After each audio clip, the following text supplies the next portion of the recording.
I'm Iciar Bollain from Spain. My name is Paul Laverty and I am a scriptwriter. I'm an actress as well as a director, though I don't act lately very much. Iciar was an actress in Land and Freedom, a film directed by Ken about the Spanish Civil War. Paul was one of the militia people.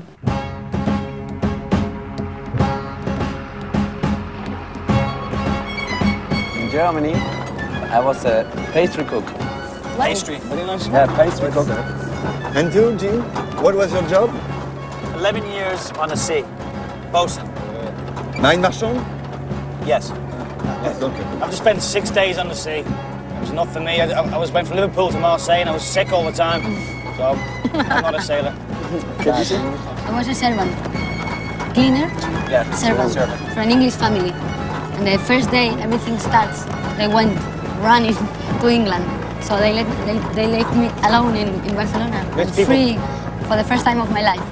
To start with, the script told a part of our story I didn't know.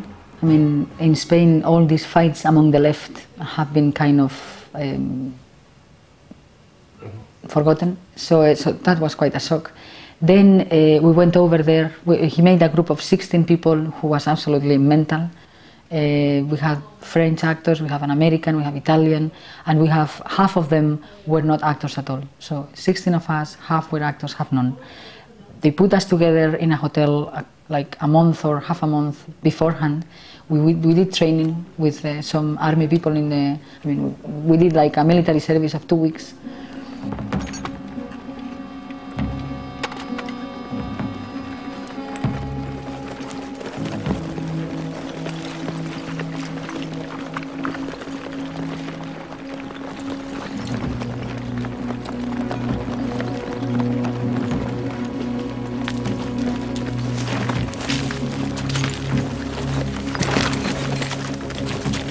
We were introduced to people who had actually fought, like all these, you know, like ex-militiamen, 80-year-olds, 90-year-olds, that told us their own experiences. And then the shoot started, and then we didn't have a script, because he doesn't give it to you. So he just gives you the scene you're gonna do.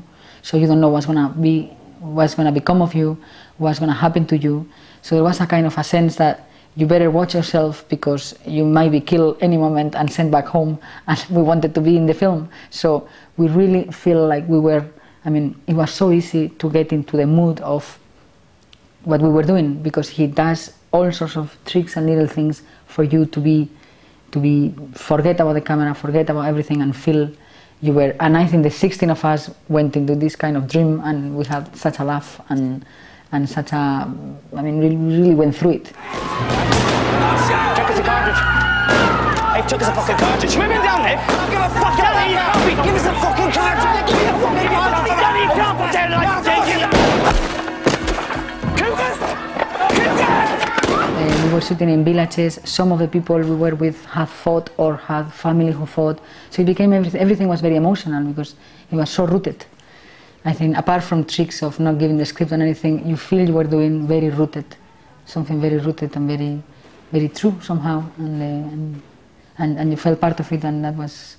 Ken is a very close friend. You know, we're very, very close. But first of all, he's a very intellectually, you know, tough collaborator, because he asks all the hard questions, which you need, and so I welcome that.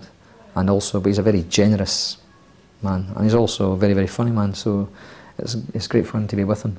And of course now we'll be making films for so many years. Jean, your ideas are very seductive, but I've got one question for you. Who are you trying to appease? Foreign governments, foreign bankers? What is a revolution? It's nothing other than a radical change in privilege, wealth and power. What's going to happen? The only way we'll appease these people when the ideas are diluted and watered down till they mean absolutely nothing. Now, I think you're dead right when you say that we must look beyond this village and must look at what's happening outside. Okay, but not only to foreign bankers and foreign governments. What we must look to as well is that outside these windows, as we speak, on this land, are 2 million landless peasants. From the day they were born, they had absolutely no hope other than a life of misery. And unless we harness that energy now, the ideas will be dead, there'll be no change, and this will all be in vain. Ideas are the basis of this. Well, I've got affection for each story.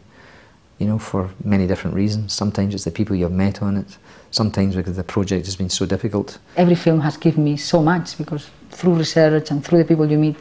So I met Iciar then, and you know, we've known each other since. And that's how we met. Iciar Bollain. His Scottish accent was so thick that I was, I mean, like, just smiling to it. It's my Scottish accent. I asked him things, he had already answered me, and he forgave me. And then we've been kind of banging away ever since, really.